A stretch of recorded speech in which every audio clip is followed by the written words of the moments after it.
Does everybody have coffee? Maybe next year, I think we're going to have about 10 baristas ready to go 8 o'clock. So again, our apologies on that. Does everyone have coffee? Can everybody hear me okay?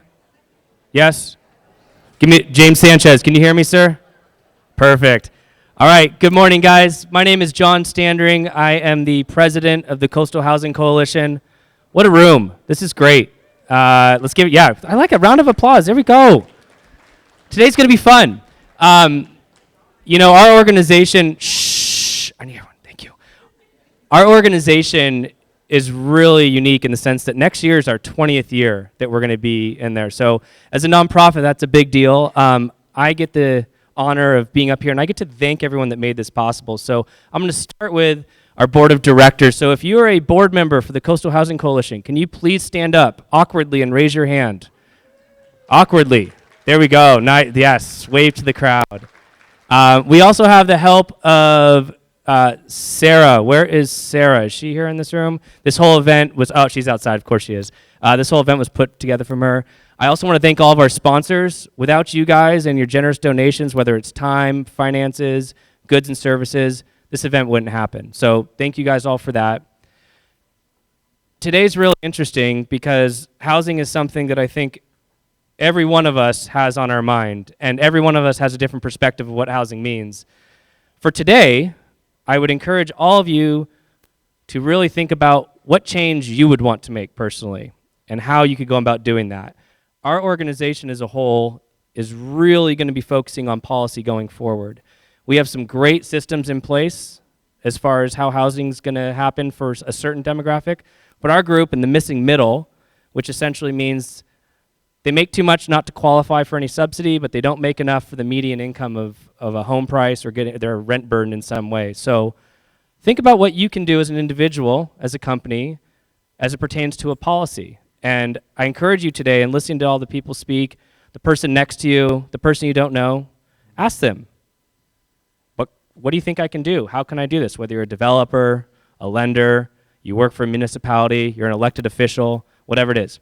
And if you think that you are going to make a positive impact on our policy, take one of those flowers with you, but only if you're going to make a positive impact, because if you're not, I want to leave those flowers for people who will. So with that being said, thank you guys all for being here. I'm going to hand over to our executive director, Craig Minus, and I hope you guys enjoy the program.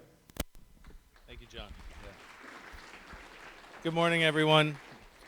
My name's Craig Minus. I serve as the executive director for the Coastal Housing Coalition, and one of my jobs is to tell you about the housekeeping. Most of you have been here before, so this is fairly simple. But we have a QR code. It's on your tables and at the registration stand. Our program is in there. There's a day of schedule.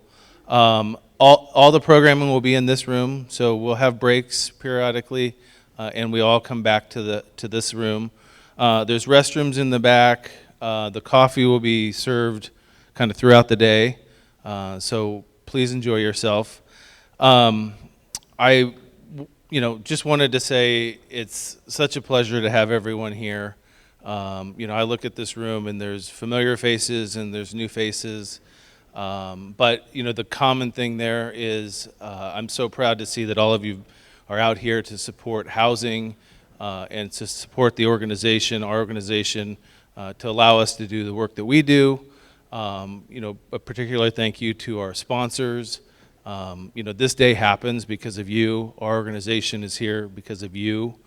You allow me and our board to do the important work that we are passionate about housing. So if you're a sponsor, if you're an individual ticket buyer, give yourself a little pat on the back throughout the day, a little golf clap.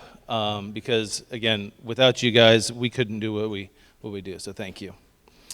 I think we're moving into the programming. So it's my honor, Laura Bernard with the Canal Collective. She's a board member with the CHC. She was the housing coordinator for this conference, and she was a huge help to me getting this thing in place. So let me welcome her to the mic. Thank you, Laura. Thanks, Greg.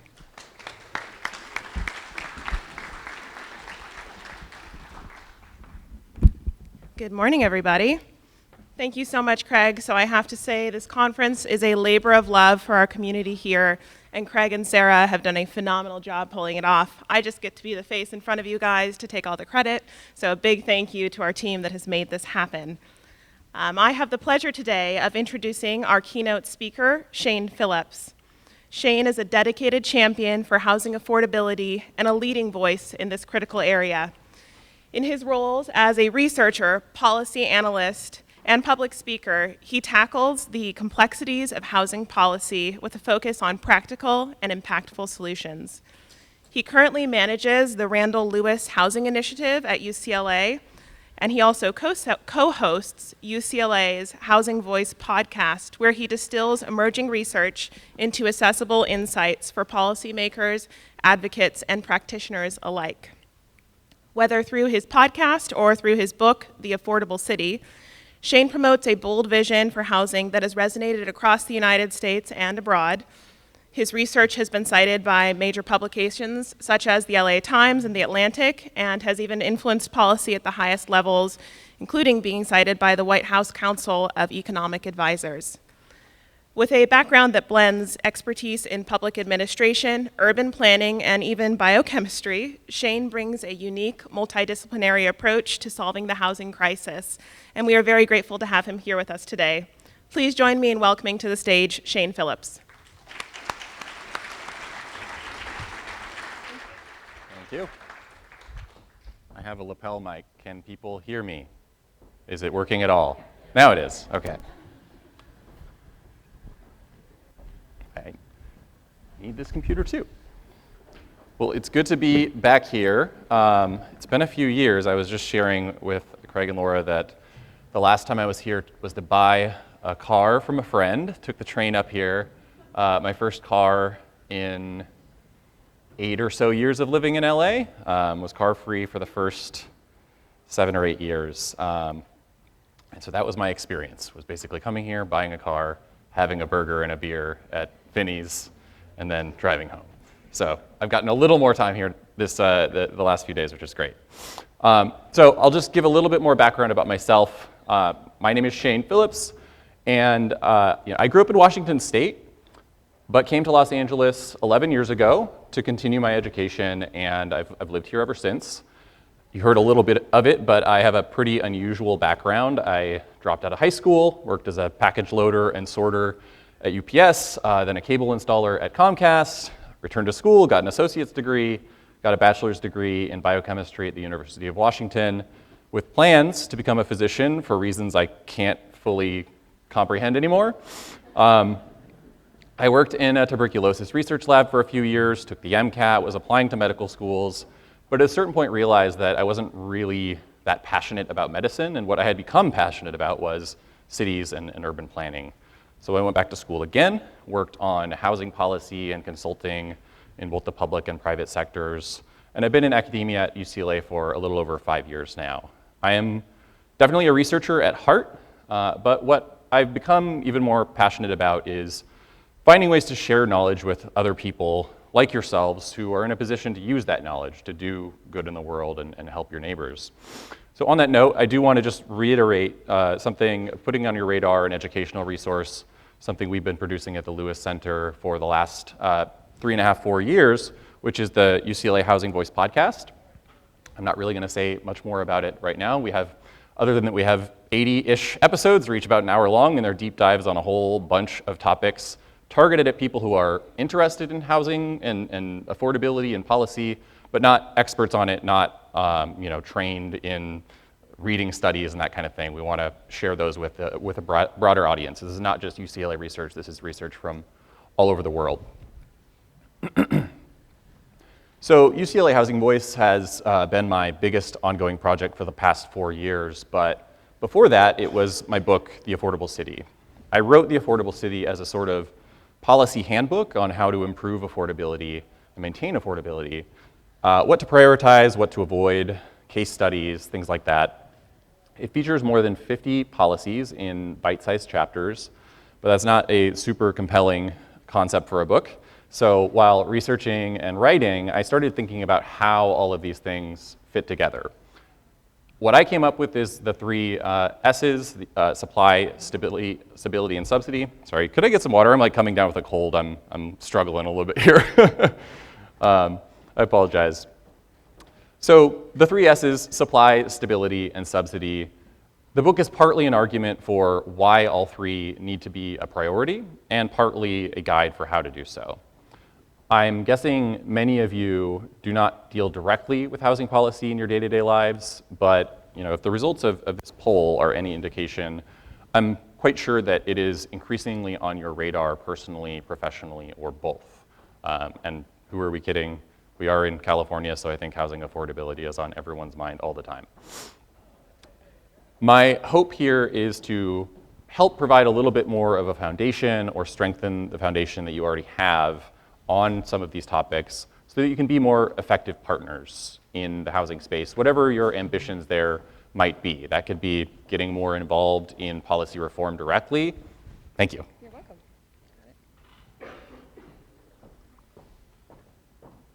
I don't know where I can safely put this. It could be gaining some insight into how your work affects and intersects with housing affordability. Might be to change how you think about housing the next time it's on your ballot or proposed in your neighborhood, or help you talk to others about how we make things better. In many communities across the US, I think we might be at the point where it's most communities across the US, housing is the most important issue to residents and voters, and that is a relatively recent development. So there's still quite a long way to go in the public's understanding of the issue. If nothing else, I hope I can give you a few ideas or insights that help you communicate with your friends and neighbors, because as I'll share at the very end of this presentation today, that's really the only way any of this is going to get better. I traveled quite a bit the last few years, most recently in Tampa, Flagstaff, Provo, Dallas in just the past few months. And this is one of the first slides I always share. It's partly to endear myself to a crowd that might be skeptical that there's anything that they could learn from California, so admittedly. But it's also because at this point, Los Angeles and frankly all of California is understood by the entire country and much of the world as a cautionary tale. We are the failure that has motivated other states to try to get ahead of their housing challenges. I think it's important that we all understand that and really internalize that. I don't have to explain the housing affordability problems we have in the state, or the homelessness, or the employers leaving, or any of these things. I love living here. I really, really love California. I love Los Angeles. But we have failed and are failing on housing in particular. And we're imposing a level of hardship on millions of households that should make us feel ashamed at some level. A point I make in other states that I think also bears repeating here is that this was all done in the name of protecting our unique neighborhood character, wherever we happen to live. In LA's case, that's the things that made it special, that the residents most loved and appreciated about living there. And the sad irony is that we could not have destroyed many of those things more effectively if we had tried. I'm sure you've all seen toddlers hugging little pet dogs or cats. You have this juxtaposition. I know this seems like a departure. That juxtaposition of pure, innocent love being expressed by the child and the look of abject, desperate fear on the animal's face. It's always adorable, but after recording for posterity, we tell our kids not to do that anymore. The reason, if I can make a bit of a strained metaphor, is that loving something does not mean holding it so tightly that it can't breathe. We want our communities to look like, we do not want our communities to look like that. We allow the things we love to exist and evolve separately from us because they don't exist solely for our personal gratification. They're not museum pieces to satisfy our nostalgia. Most of us eventually absorb that lesson when it comes to living beings, pets and friends and children and such, but not so much when it comes to cities and neighborhoods. In LA, and I'll hold back here, I'll just stick on the cat for a sec. In LA and many California cities, and I suspect here as well, we made the mistake of believing that we could build a great place and then freeze it in time, and that no one else would ever want to be a part of that thing that we had built. We believed that the built environment was more essential to the character of our neighborhoods than the neighbors themselves. Too many people still believe these things, implicitly if not explicitly, and we're living right now in the world that they created. I will come back to this later, indirectly at least, but before we get too far, I just want to signpost a question and an idea. Has slow growth made this region better? Not has it protected against some things you don't want, but has it made things proactively better than they were? This image is from an article in the Santa Barbara Independent from earlier this year. I think the author might even be in the audience. It shows the city boundary of Santa Barbara, and I'm just focusing on Santa Barbara because we happen to be here. I think you could tell a similar story about many places in the region. And it shows the population that lives and works in the city, lives here and commutes out, and lives elsewhere and commutes in. And it shows a very big imbalance, with twice as many people commuting in as out, and almost 3 times as many commuting in as live and work in the city. Many people here probably know that Santa Barbara voted to cap its growth back in the 1980s, and many other cities enacted policies that produced the same result even if they didn't cap things quite so explicitly by law. What this article draws attention to, and what I want to highlight, is that rejecting growth does not stop growth, nor does it necessarily even mitigate its costs. By rejecting growth internally, though, Santa Barbara ceded control over the form that its region's growth would take. The growth happened, it just went outside the city's boundaries. The result was that the city's residents had nothing to say about it, and no way to turn it to their benefit. Internal growth could have created a more diverse stock of homes for its current and future residents. It could have supported local businesses, funded infrastructure and service improvements. It could, of course, have helped maintain affordability. Many residents of these newer homes would drive cars, certainly, and traffic and parking problems would probably worsen to some extent. That is the reality. Growth has costs as well as benefits. But having pushed growth out to other cities for 40 years, are Santa Barbarans really happy with traffic and parking today? I very strongly doubt it. Many of the people who would have liked to live in this city are now living in outlying cities, so they commute in for work or school instead. They're still adding to traffic and parking challenges, but they're doing so by driving 50 or 80 miles a day instead of 10 or 15, or instead of walking or biking or using transit. Commuters are congesting the city's streets and polluting its neighborhoods, because what choice do they have? But they're not paying taxes in Santa Barbara and not spending as much at its local businesses. Because of where they live, most of them cannot take a bus to work, so transit services are also starved for Santa Barbarans as well, and their neighbors alike. I think we can get so focused on preventing or minimizing perceived harms that we pass up the opportunity to actually make things better. Change is inevitable, so if you don't have a vision for how to change positively, then the only future in store for your community is one that is worse than the present. So that's the big idea.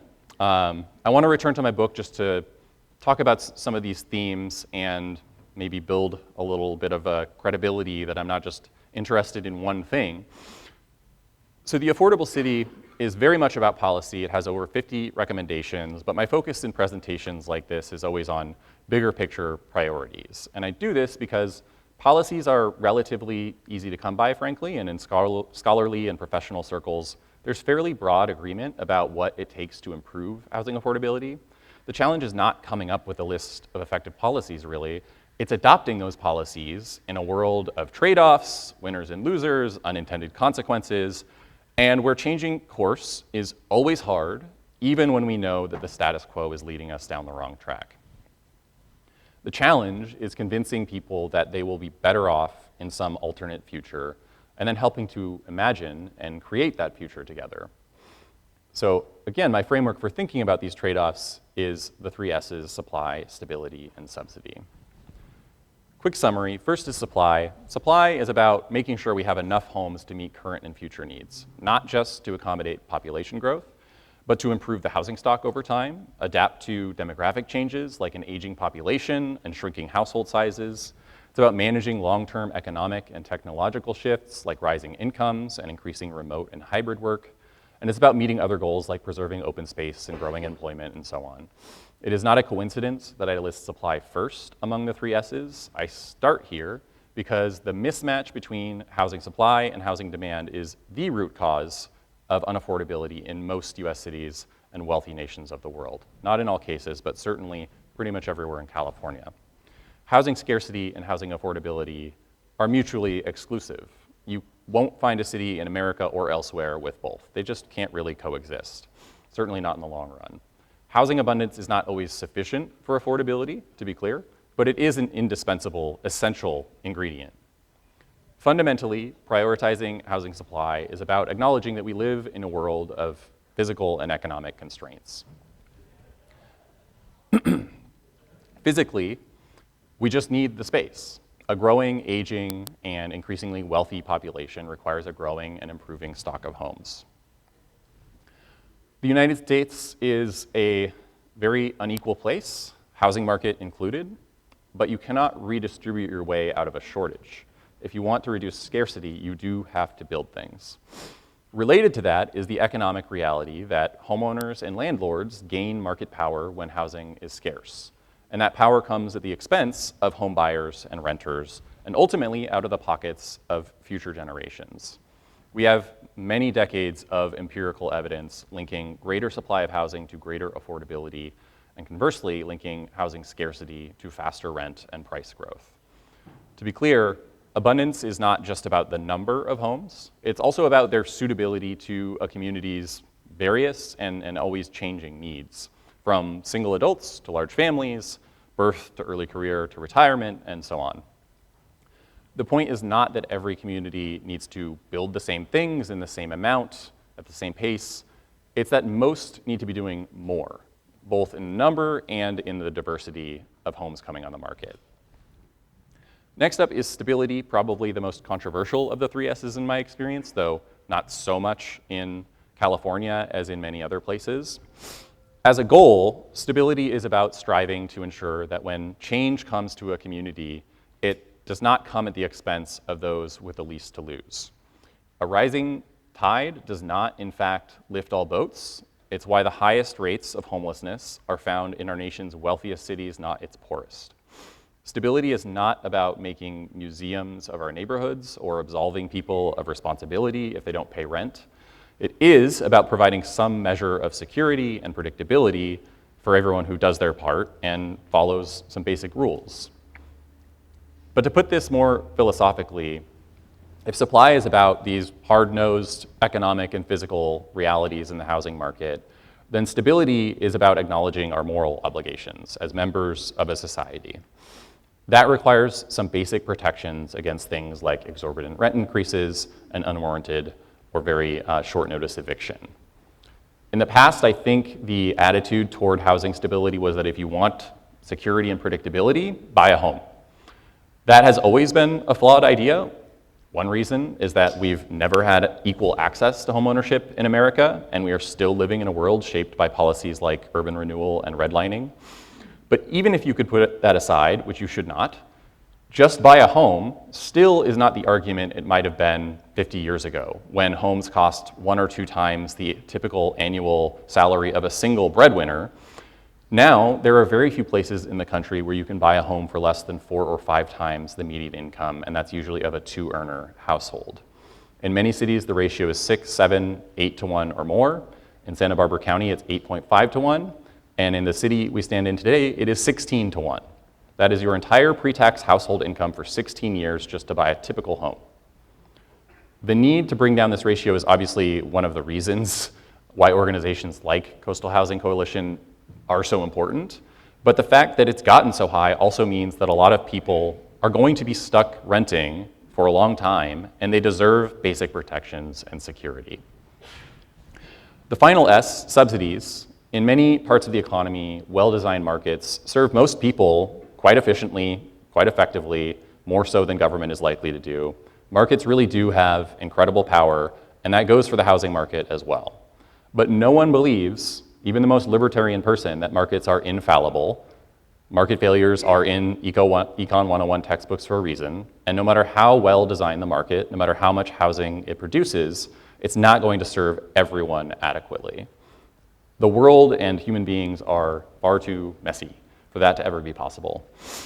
By the same token, stabilizing policies are important and they're valuable, but they're best suited to protecting people from worsening circumstances, like rising rents or eviction, and they don't have much power to proactively improve people's lives.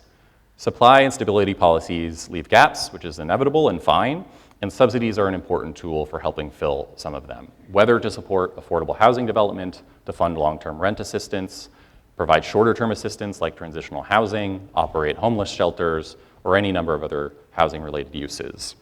The reality is that as a nation, we already spend a ton on housing subsidies. It's just that somewhere around 70 to 80% go to homeowners in the form of tax exemptions on mortgage interest, property tax, capital gains, and imputed rent. I think this chart speaks volumes. I am one of the beneficiaries of this, to be clear. As you can see, most federal homeowner subsidies go to the wealthiest households. So I think if you're skeptical of subsidies, fine, but hopefully that skepticism applies to subsidies going to upper income people as well. To take a step back, the extremely simple insight underlying the 3 S's is that different people in different communities have different needs, and their needs change over time. That being the case, it is impossible to serve everyone adequately with just one tool or one policy or one housing type or neighborhood type, or by prioritizing only supply or only stability or only subsidies. A new market rate apartment building slows rent growth across the housing market, and we can talk more about that in a minute, but it doesn't do anything for someone facing an imminent eviction. Supportive housing is effective at reducing homelessness, but it doesn't keep homeownership within reach of middle-class families. And that is all perfectly okay. These are not criticisms. They're just observations of fact. No policy can do it all. The point is that each of the 3 S's has the power to shore up some of the weaknesses and blind spots of the others. To do that effectively, though, you first need to recognize and acknowledge that each priority does have weaknesses and blind spots. Beyond the effects of these different types of policies, this all matters from a coalition building perspective as well. Every community is going to have a wide array of groups and interests, and none of us is going to get a lot done if we're not making common cause with others, which starts with understanding other people's needs and values. Evaluating our plans through the lenses of supply, stability, and subsidy, or production, protection, preservation, whatever you want to call it, is one way of making sure that we're considering those different perspectives, pushing us to identify more holistic solutions so that we can actually move forward on the same team and not hold each other back as opponents instead. Since writing the book, I've learned that not everyone loves the holistic approach. Some people will favor, like the points in favor of supply policies like upzoning or minimum lot size reform, not so much the stabilizing policies like rent stabilization or eviction protections, or vice versa. Or they'll like the idea of more subsidized affordable housing, but not reforms to increase production of housing built for profit, or vice versa. So they'll pick 1 or 2 policies or priorities and kind of toss out the rest, pretend like I didn't say anything about it. My strong recommendation, bordering on admonition, is to think about supply, stability, and subsidy as a 3-legged stool for affordable cities. Sturdy and resilient when all the legs are in place, but if you remove any one, the whole thing topples over. Supply without stability can create unnecessary harm. It adds housing, yes, but often without any regard for where or what will do the most good or the least harm, like displace existing residents. Supply without subsidies leaves many households with no money left over for food, transportation, healthcare, or other essentials, and sometimes not even enough to afford the lowest quality housing on the market. It's increasingly a problem nowadays. Stability without supply or without subsidy, that, as I said, rarely improves conditions. It's important, but it does not improve conditions usually, and instead is just managing or forestalling decline. Subsidy without stability can leave people without housing security. And when you lack housing security, when you don't know where you're going to live next year, it is harder to get ahead, and you're more likely to rely on public support. And finally, subsidy without supply is a recipe for endlessly increasing costs. It's the story of Los Angeles, many other places, but that's the city I know best. It's why after 7 years and a few $1 billion spent on supportive housing and homeless services, the number of people experiencing homelessness in the city and county is larger than ever. Meanwhile, the cost of building a 400 square foot supportive housing unit has increased from an already high $350,000 in 2017 to over $600,000 a unit today. To be clear, there is no question in my mind that we would be worse off if we had not spent that money. But we failed to address the underlying problem of rising rents at the same time, and that does require a supply solution. We're now helping more people out of homelessness every year than we ever have, and that is a great achievement. But the number becoming homeless every year is growing even faster, and that is a major failure that we could have prevented. Rents and land values and construction costs kept growing out of control, and the money we spend buys us less every single year. These three themes, these priorities, just work better together than apart. I'm going to spend a bit more time on supply because among the three S's, supply is the one you have the most control over locally, for one thing. It's also unmistakably the area where California cities have most fallen down on the job over the past 50 years. First, let's just get on the same page about the state of the housing supply over the last half century or so. This first chart is national. It shows per capita housing production since about 1960. Even with the ups and downs that follow the economic cycle, you can see a very clear downward trend. This is annual per capita housing production in major metro areas across the country for two time periods, 1990 to 2007 in orange, and then 2008 to 2018 in green. And this is per capita per year. What it shows is really striking. It's a shocking graph, even to me. Every one of these metro areas built less housing in the decade following the global financial crisis than in the 18 years before it. Again, per year and per capita, so this is adjusted for the duration. Cities with some of the highest demand, like LA and New York City, built barely any housing during either period.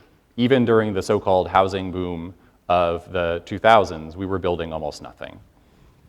If we zoom in a little bit, and this is probably a little small for folks back there, so this is Santa Barbara County. Specifically, I can tell you Ventura and San Luis Obispo do not look any different really, but Santa Barbara County is below San Francisco, which is one of the worst performers in the state, below Los Angeles, which is not a good performer by any stretch of the imagination. California is the kind of line in the middle there. If we look at other states, they're just all far, far above. Maybe not fair to compare states to a city. Actually, if anything, cities, especially central cities, tend to have higher rates than states overall. So the fact that Santa Barbara County is so much lower is a little sad. But then if we look at some high-performing cities, there are cities that are off the chart here, Nashville, Raleigh, et cetera. When we're looking at Santa Barbara County, I want to draw attention to the y-axis here. This is 2 units of housing per 1,000 residents per year. 2 units per 1,000 residents. So given my job, I genuinely do my best to accommodate different interpretations of research. There's a lot of folks who know their stuff out there who come to different conclusions looking at exactly the same research. But within the world of housing research, there is not much, probably nothing I could say with more confidence than that if you have 2 cities with similar demand and one builds more housing than the other, the one that builds more is going to be more affordable in the long run.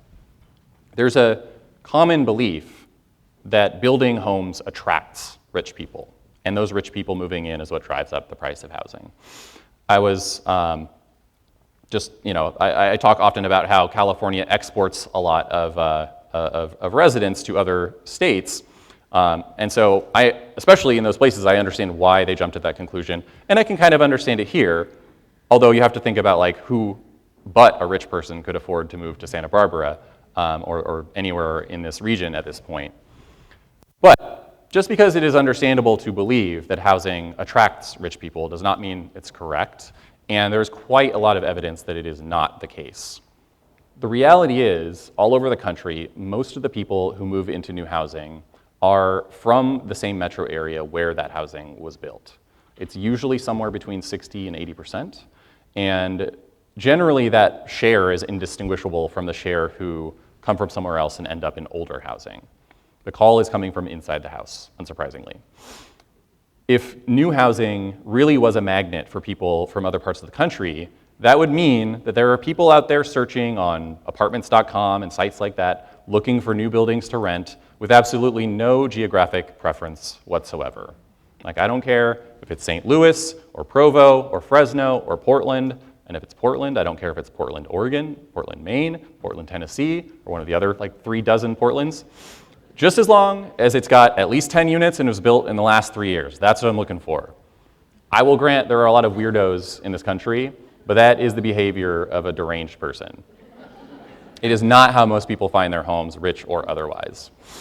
What most of us actually do, what I did, what all of us should have the freedom to do, is we get a job or a college acceptance offer, or our family grows or shrinks or wants to be closer together or wants to be further apart, or we just decide that we want to live in a new city, then we look for housing in that place. Most of us do not limit our search to newly built housing. Many don't even prefer it. Even if we do, we'll usually settle for older housing if new homes aren't available. That's why refusing to build new homes just exacerbates the problem. It doesn't change the fact that some subset of the population wants to live in your city or will in the future. The demand is there, and people will move as they please. When we build housing, getting into a little research here, it has the effect of pulling people out of older, more affordable units into the newer and better stock. This creates vacancies in those older units, building slack in the market, and helping stabilize rents and home prices. When we don't build, that upward pull becomes a downward push. People with more resources crowd out those with fewer. Upper income households push middle income households into lower income neighborhoods, and the people already in those lower income neighborhoods are pushed into overcrowded conditions or to other cities and towns or states or onto the street. We see it empirically, as I said, in both the US and abroad, in a new line of research into something called migration chains or moving chains. This research follows the moves of tens of thousands of people across a dozen metros. Because most moves do happen within a metro area, or in this kind of region, I would say more likely within a region of a state, that means when someone moves into new housing, they're leaving behind a vacant home somewhere nearby. And because most moves throughout people's lives are upward into something bigger or better, the homes they leave behind are almost always more affordable than the ones they're moving into. The same applies to whoever moves into that newly vacated unit. They're usually leaving behind something more affordable too. To put some illustrative numbers to this, imagine a new market rate apartment opens up and rents for $2,000 a month. That would be probably a pretty good deal around here. But for many people, that's still very expensive. But household A recently got a promotion, they can afford it, and so they move in and they leave behind an apartment which no longer meets their needs, which they were renting for $1,600 a month. After the landlord touches up that unit, puts it back on the market, household B moves in. Their new rent is $1,600, maybe it's $1,700, and they leave behind a $1,300 unit. This is the second link in the moving chain. We jump ahead to the fifth link, and research shows that about half of the people moving as part of this chain, moves spurred by this chain, earn below the city's median income, and almost a third, which is the area circled or put in the square, the orange square, about a third have incomes in the bottom quintile, the poorest 20% of households. This is the chart on the right. When all is said and done, 100 new, relatively expensive market rate units create vacancies in somewhere between 30 to 50 units of this much lower cost housing that's priced at levels you could not build without very significant subsidies. But you can create vacancies in the stuff that already exists. This directly benefits the people moving into those homes, and I want to be clear, these are all voluntary moves. No one's being pushed out of their homes as a result of this. But by limiting landlords' power to raise their rents, this is also benefiting the much larger pool of tenants who choose to stay put, and it does so at no cost to the public. None of this is to say that market rate homes are a substitute for subsidized affordable housing. What it shows, though, is that the two are complementary. Market rate homes stabilize rents and prices and ensure a continuously improving housing stock, And by stabilizing prices, they also make subsidies go further, whether you spend a lot or a little. Another reason that I focus on supply in these presentations is to emphasize how building more homes and more diverse types of homes is not just a burden that we have to bear. Growth comes with its challenges, for sure, and they are not always fairly or equally distributed. But growth is also what gave us all of the things and places that we value today. It's an opportunity to build a better future for ourselves and for others. Opposing growth is in some ways an admission that our best days are behind us, and I refuse to accept that. I hope most of you do, or all of you do as well. In most of the US today, housing affordability is fundamentally a problem of demand outstripping supply, or maybe better put, supply not keeping up with demand. What I hope you will all appreciate and will encourage others to appreciate is that being in demand is a pretty good problem to have. Your kids want to stay here when they grow up. Others want to come and put down roots. People want to invest their time and their money in your community, and that means new shops, hospitals and infrastructure, new and better services, new friends and employees and neighbors. That kind of opportunity is a blessing, not a curse. With demand comes options. It can be harnessed and turned into something positive. There are countless cities and towns across America that would give anything to have a problem like that. On that note, I've come around to the view that cities and towns really just have three possible futures that they can look forward to. If you're in demand, then growth is inevitable, but the form that it takes depends on your response. One possibility is you channel that demand into a growing housing stock. The other is channeling it into higher home prices and rents. Demand is going to find an outlet one way or the other. If you build, it's possible to keep housing abundant and relatively affordable. If you don't, you force people into a cruel game of musical chairs.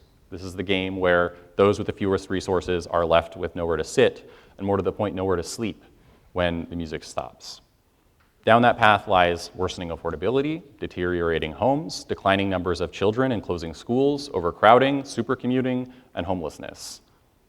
It's Los Angeles, basically. The third option is reserved for places without much demand, places that are stagnating or in decline. I don't think anyone here wants to solve your affordability challenges by wrecking your economy, and I don't think you want to follow other cities down or go even further down path number 2. So it really has to be that first option. Another way of putting this is you can have a community that is appealing, affordable, and unchanging, but you can only pick 2. If it's appealing and unchanging, it is not going to be affordable. This describes places that draw a lot of people but build very little housing, including big cities like LA and New York, and smaller ones like Berkeley and Boulder, or coastal cities like yours. If your city or town is unchanging and affordable, that's a pretty sure sign that it's lacking appeal. This is the story of many Rust Belt cities after deindustrialization, for example. And if it's appealing and affordable, then change is coming. People are coming whether you plan for them or not, and that is absolutely their right. You can focus on the negatives and let that paralyze and overwhelm you, or you can do the work and turn it to your benefit. With the last few shorter sections here, I want to talk about a couple things. One I think is especially important for smaller regions like this one, which is the role of the state, and how small places, cities, regions cannot solve these problems on their own. I don't mean to say that this is all on you. So for sure, coastal cities and counties should build more. From 2010 to 2024, over a 14-year period, you added less than 10,000 units in Santa Barbara County. That's 0.6% growth per year. Meanwhile, there are at least 120,000 parcels in your county, 90,000 or more of which are single-family homes. If 0.5% of those parcels were redeveloped into 6 units, losing 1, so adding 5, you would be adding 3,000 net units per year, 5 times more than you're doing now. 0.5% of parcels in your city per year. So you're not even coming close to that. We're not talking about huge numbers to radically increase production. And I don't even think you actually have to be building 3,000 units a year. The problem, though, is that cities have a collective action problem. If everyone decided to build a moderate amount more housing, and housing that was of more diverse types, we would eventually solve most of our affordability problems. But just because you, your city, your county decides to take action does not mean that your neighbors will. And 1 or 2 cities or counties cannot meet the needs of everyone. States can play a role here. Santa Barbara cannot force other cities to build more housing, and they can't force Santa Barbara. The state can. They can require everyone to build more. And if everyone pitches in, no one actually has to carry much of a burden. The problem is we're expecting just very few places to do everything. I really recommend, some of the speakers earlier were talking about what you can do. And I think something that local people, advocates, officials, residents have not done much of yet, but could do more of, is getting involved at the state level and finding ways to be supportive. There is no path to affordability. I'm sorry, there is no way that 500 cities or even 100 cities in this state are going to voluntarily decide to radically change everything and build a lot more housing for the benefit of all. It's not going to happen. There's no evidence that it has anywhere. So rather than opposing state reform, try to find a way to get behind it, accepting that it's not going to be perfect. It is going to be one size fits all to some extent. But if you engage, you can actually shape that and solve some of those problems rather than let it happen because it is going to happen without your input. Last couple things here. I've talked about what some of the research says about policies to improve affordability, but I also mentioned at the start that the real challenge is political. It's about convincing our neighbors to join us on a different path, and that's more complicated than any research study or any individual development project. Fortunately, there is some good news here, and it is also grounded in very recent research, actually. Some colleagues published a study just in the past few years, a couple studies, in which they surveyed thousands of Americans asking what they thought would happen to prices if there was a sudden change in the supply of various goods and services, a supply shock in formal terms. When it came to things like grain and wages, people generally answered correctly. A sudden flood of supply will push down prices. Those people are represented by the gray part of each bar on the right here. People were especially likely to answer correctly when asked about a negative supply shock in the car market. And I think that might be because we just experienced one during the first few years of COVID. But when asked the same question about how prices would be affected by a sudden glut of homes, only 30 to 40% of people answered correctly. My initial reaction was this is a big bummer, and it's just yet another barrier for reformers to overcome. Despite the evidence, people just were not buying the idea that more homes translate to improved affordability. But reading further, the researchers found that most people were not very confident in their views on housing. Skepticism was their default view when it came to housing, and maybe that's because of how developers are presented in media and culture, or maybe because so few of us have actually experienced a positive housing supply shock in living memory, especially in California. But the survey revealed that this skepticism was not a strongly held position, so maybe people could change their minds. Fast forward to a year later, and the authors published a follow-up paper, this one looking at different informational interventions on the effect of home building on prices and rents. Informational interventions is just like telling them something about what research says or telling them a story, that kind of thing. Here, when offered different explanations about the effect of increased supply on home prices and rents, people revealed themselves to be pretty open-minded and persuadable. If you've ever been to a public hearing for a housing proposal in your community, this might sound wrong, that people are open-minded and persuadable. The people at these meetings generally are not open-minded, they're not persuadable, and in many cases, they're not even very decent people, at least at that moment. But that's really the point, I think, and what this research drives home. The people who show up to these meetings, who call their council members to oppose change, who refuse to negotiate or compromise, they are not representative. The reason housing reformers have been successful, I think, is because at the end of the day, we're engaged in an educational project. We're helping people to unlearn some of their unfounded or out-of-date assumptions about housing. And although that takes time, it's working because most people are open to the conversation. That gives me a lot of hope that we are ultimately going to solve these problems, and I hope it leaves you with a little bit of hope too. And to be clear, I don't think this is just limited to the argument that more housing helps with affordability. I think this is a broader truth about housing. People just don't know much about it. They have some kind of media-informed or childhood-informed or whatever informed views that are weakly held. But if you have a conversation with them, most people are pretty reasonable.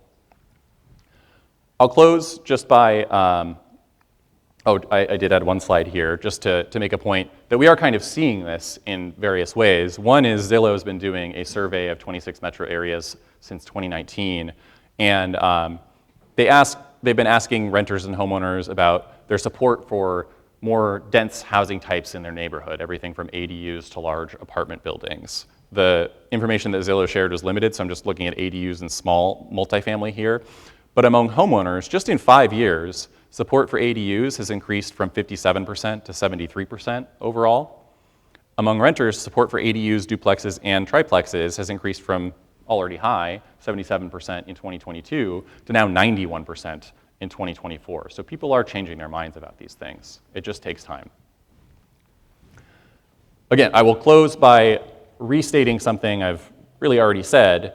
I just want to encourage you to tackle your housing problems with certainly a clear sense of costs and trade-offs, which I hope the supply stability subsidy model might help with, but also to tackle the challenges with optimism and positivity. The best places I visit are the ones where residents exude a feeling that the best is yet to come. That's something much of California seems to have lost, and that I think we all need to work toward restoring. Every place has its problems and warts, but if you're struggling with affordability, it means you have built a wonderful community that others want to share in and contribute to, and that's exactly what they're doing when they move here from other places. So embrace that and encourage your friends and neighbors to do the same. Our towns and cities are not so fragile that they'll be ruined by more people. If you love where you live today, show your appreciation by ensuring that its opportunities are not closed off to future generations. Let it change and welcome more people in the same way that it welcomed you. Thank you.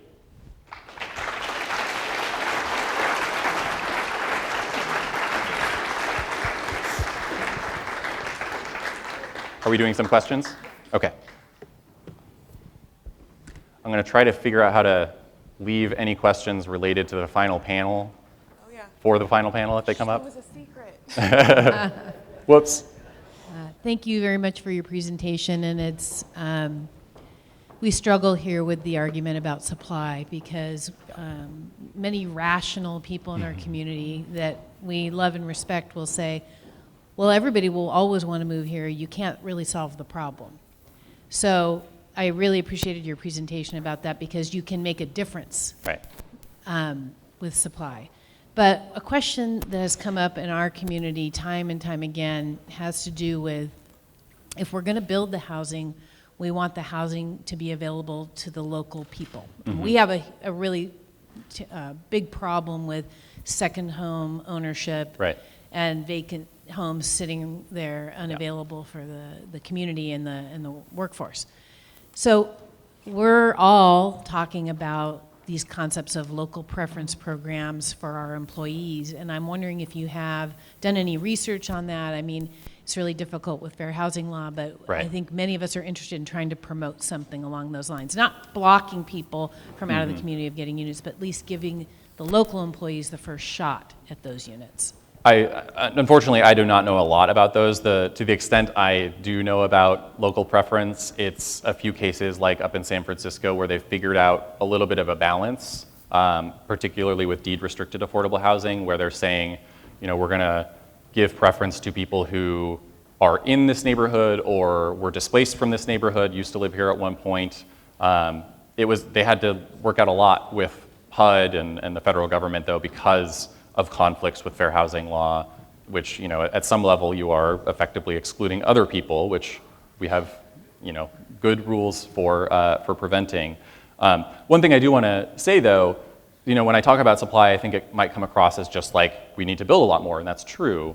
But things like vacation homes, second homes, I think this is an area where actually regulation is also very important for supply, because there are ways to discourage that kind of thing. And that's also a challenge, obviously, and people who own those homes are not really happy to pay more or be kind of pushed to sell them or rent them or whatever.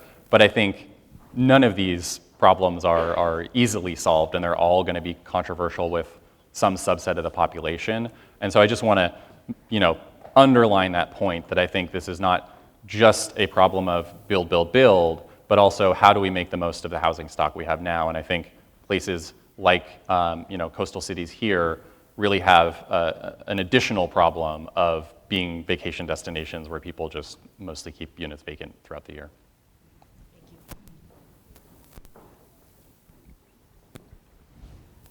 I think we have time for maybe 1 to 2 more questions before we move along here. Anyone else?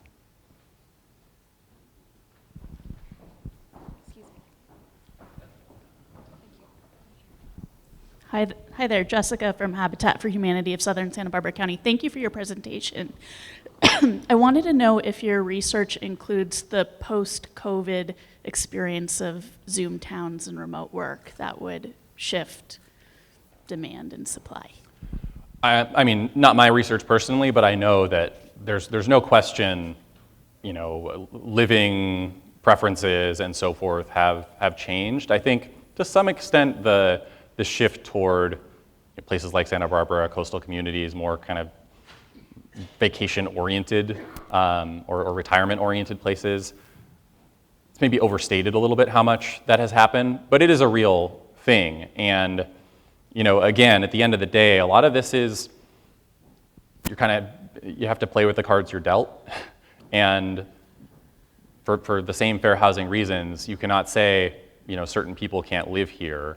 And so given that, it's a question of, are we going to try to accommodate those people by building more and making better use of the housing we have now? Or are we just going to allow them, because we also can't stop them from buying or renting existing housing, allow them to just kind of take up space and prevent other people who might have fewer resources, might have been here longer, from living here instead? So I apologize, it's not a helpful answer, but I just don't think there's a whole lot that can be done, especially at the local level. Maybe there's some federal program or state program out there someday that could kind of try to direct people elsewhere, but then you get into, do we want to be subsidizing fairly affluent people to try to go somewhere else? Probably not. We don't have a lot of money to begin with, so it's just challenging. Thank you. Yeah. Thank you. Alrighty, last call. Alrighty. Thank you all so I much. must have been thorough. Thank you. Wow. They're holding it for the panel later.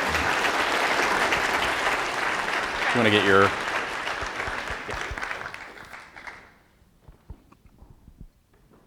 don't know if that's live. I can give you this one.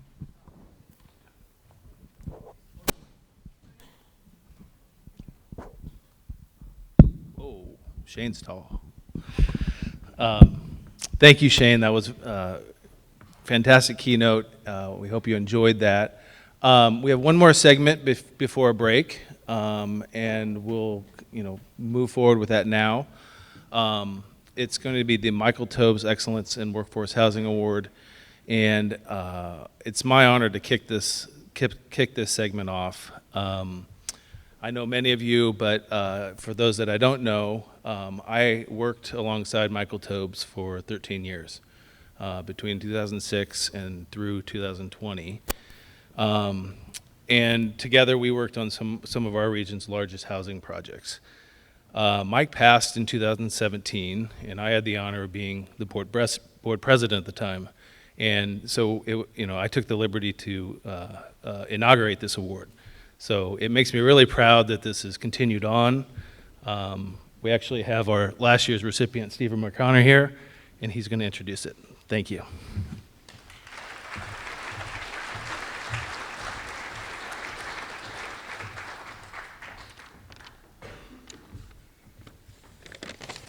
Thank you, Craig. Hi again.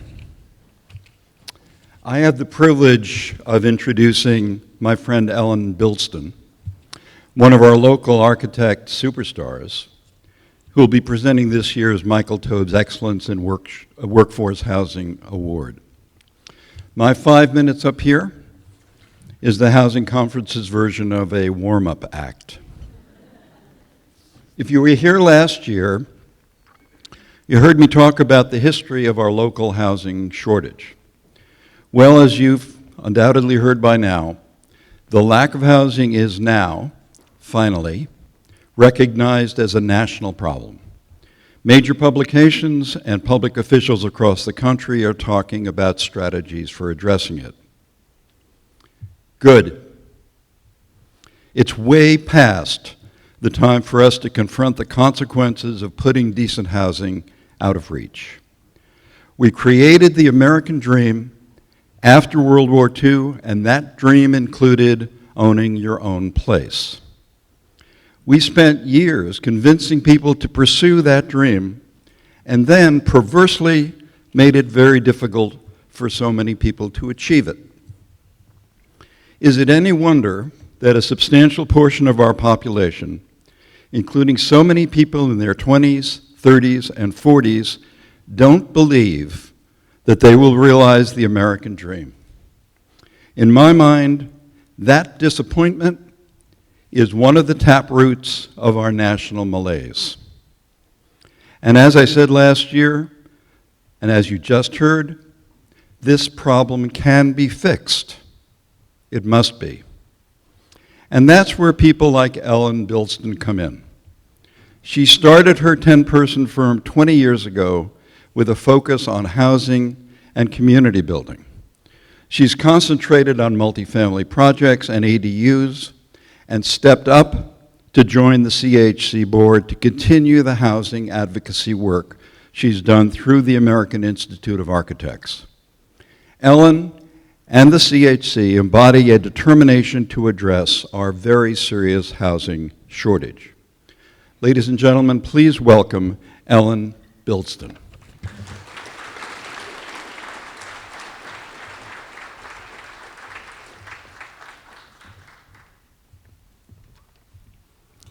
Thank you so much, Steve, for your generous introduction, which is really for me to give an introduction to the real star of our show today. Steve was our very worthy award recipient of the Michael Towbes Award last year, and we are honored to carry that tradition on today. CHC is honored to award the Michael Towbes Excellence in Housing Award for her lifetime of dedication to affordable housing in its many aspects. Her career has evolved from development to consulting to financing. This year's award recipient is Jennifer McGovern.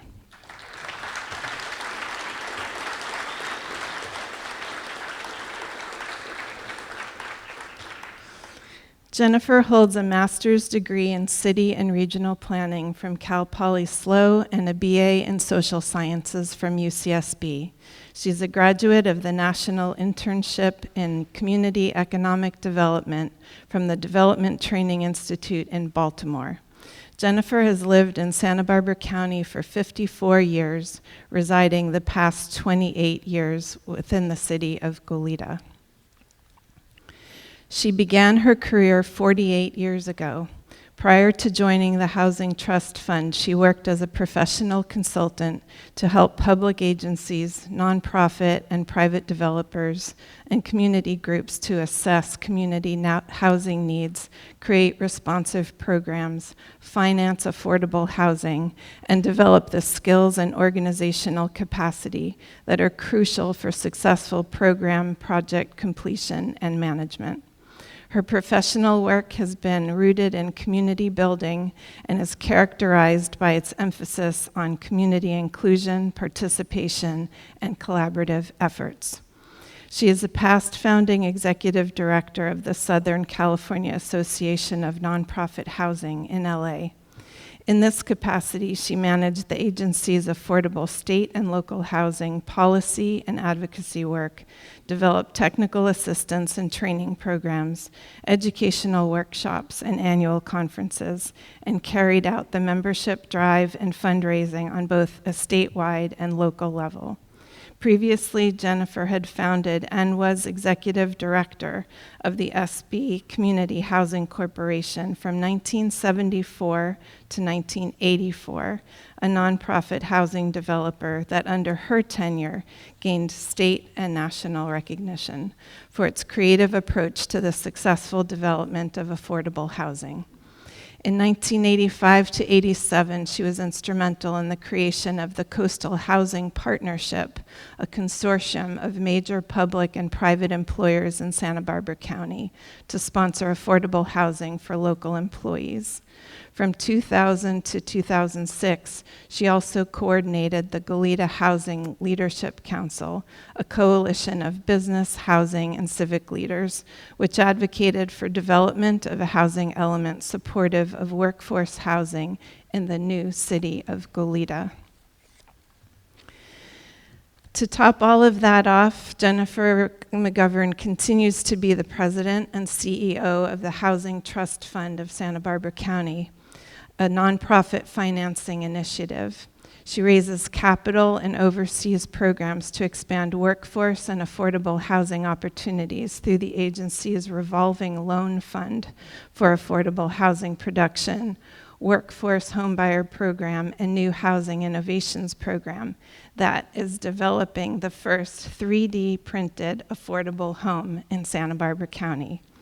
Jennifer has been and continues to be a housing trailblazer in our community. Please help me in recognizing Jennifer McGovern.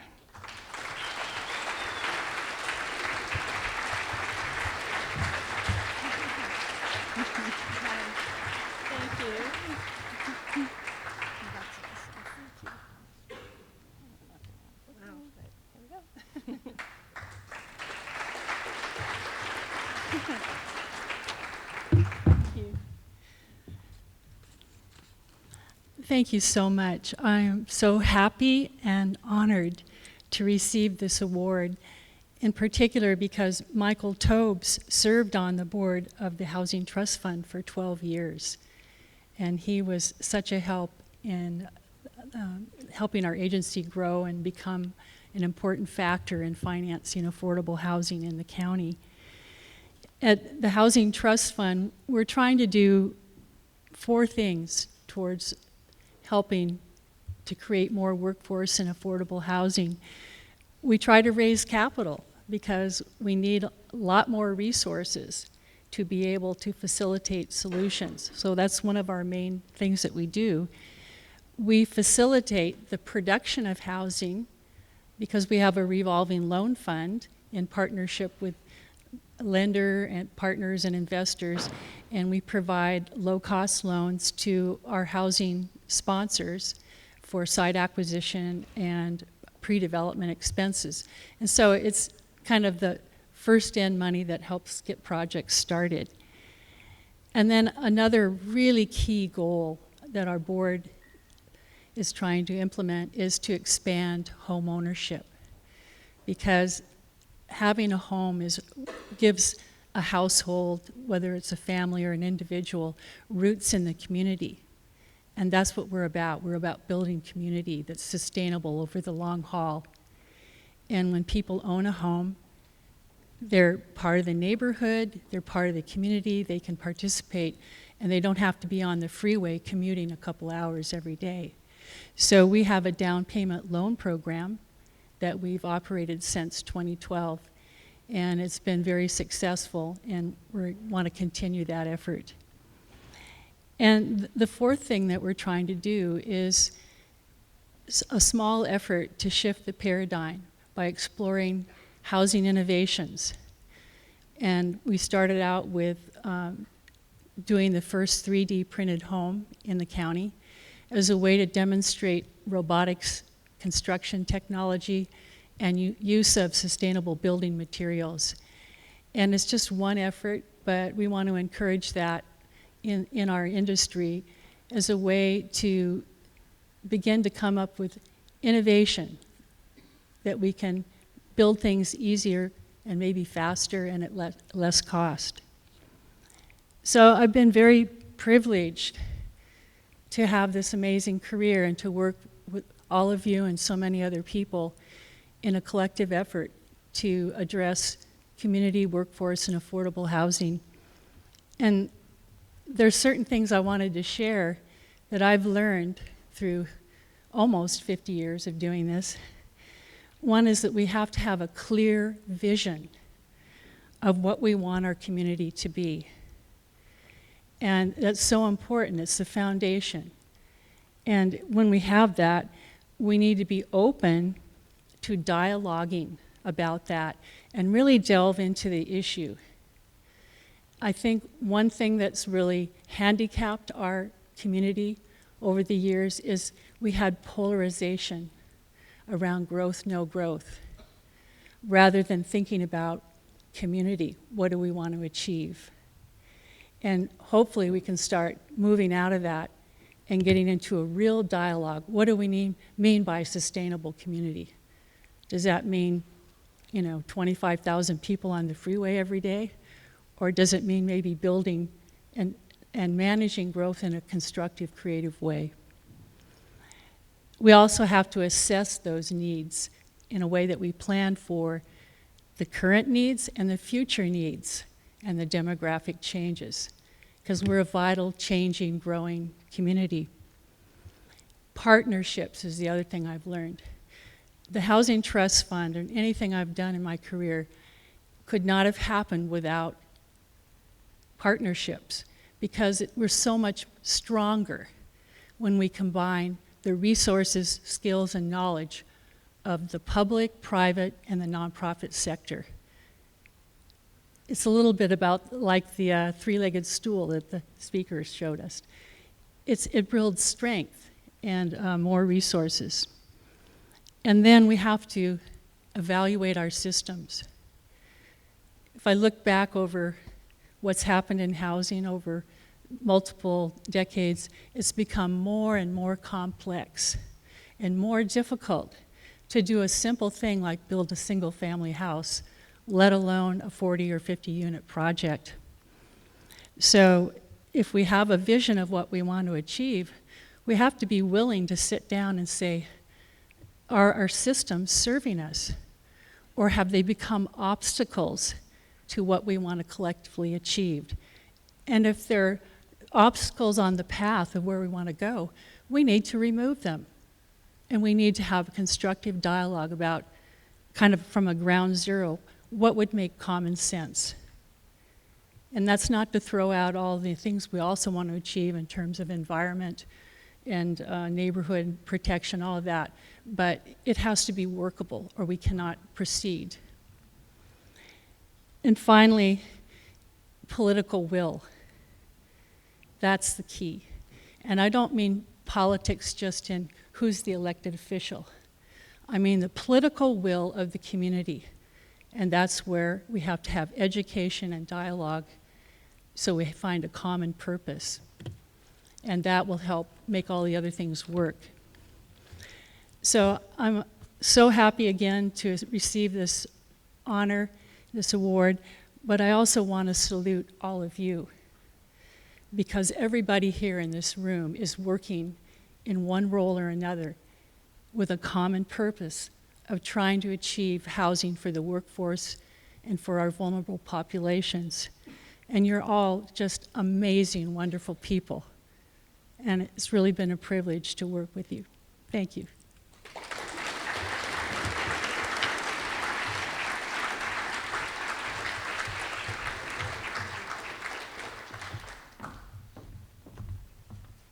Thank you, Jennifer, and congratulations again, well deserved.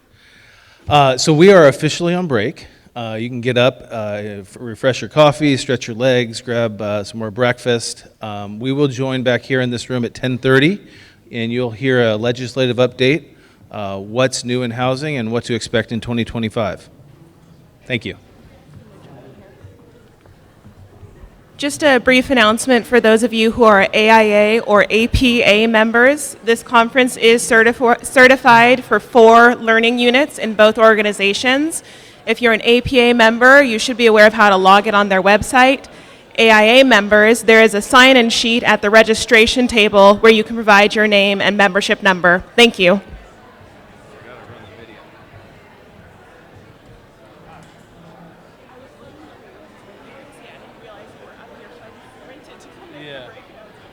Dang it. I was supposed to run a video.